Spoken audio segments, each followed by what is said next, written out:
And that's your latest weather. Carson? All right, Al, thanks. Now to today's American Story with Bob Dotson as Bob marks his 40th anniversary right here at NBC. Through the years, he's traveled more than 4 million miles searching for people we didn't know about, but we should. And on this special day, we asked Bob to share his own story.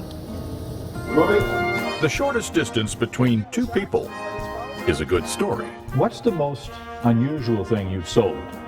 Christmas trees in February. I'm not kidding. Once you know someone's story, you see what you have in common. They tell me you speak 2 languages. Yeah. You begin to understand each other. My grandfather, Paul Bailey, told me that when I was 8 years old. We were rocking on the front porch after dinner. He used to begin conversations like this. Did I ever tell you about my honeymoon? Well, no, but even at 8, I was interested. We found my oldest brother, missing for 20 years.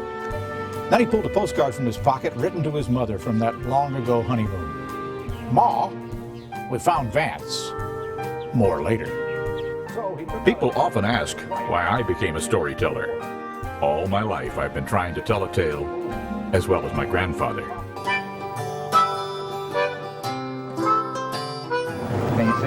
The first time I did the story on the Today Show, I called my grandmother to say, "What'd you think about it?" There was a long pause at the end of the line. Finally, she said, "Bobby, I think you ought to learn a trade." A trade? Yeah, they're not going to keep paying you for 4 minutes work a day. Well, Grandma, they have. From red hair to gray. I have spent a lifetime crisscrossing this country, listening to your stories. If you could create the perfect candy for him, what would it be? Probably a heart. And I watched the forest disappear and disappear, and I realized this is it. Nobody else is going to do anything about it, so I'll try to do something. Wisdom doesn't always wear a suit. My dad taught me that. Bill Dotson had a 5th grade education, but he went 23 years to night school. He became an optician, opened his own company the year his youngest son contracted polio. That was me. The doctor urged my parents not to give up hope.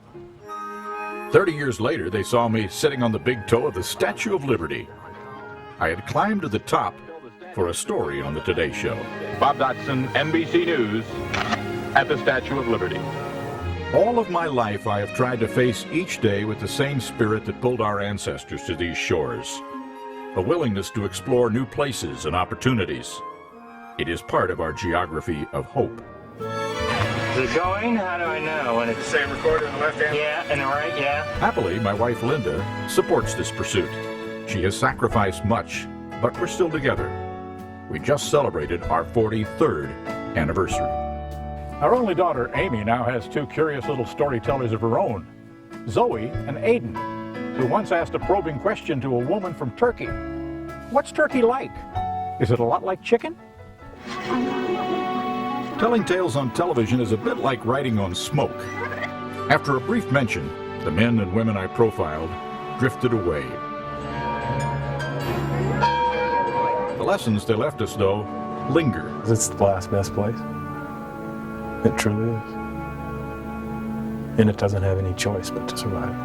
Now it's time to teach the next generation how to find those people. So, this will be my last American Story for the Today Show. People always ask, what was your favorite? The next one.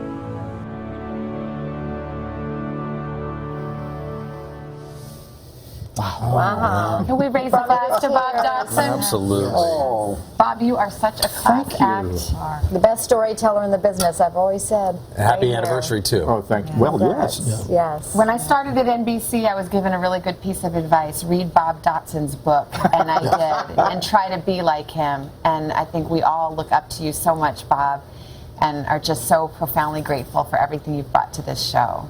Thank you so much. Odyssey is grateful for the stories that you brought, the people that you introduced us to that we would have never known.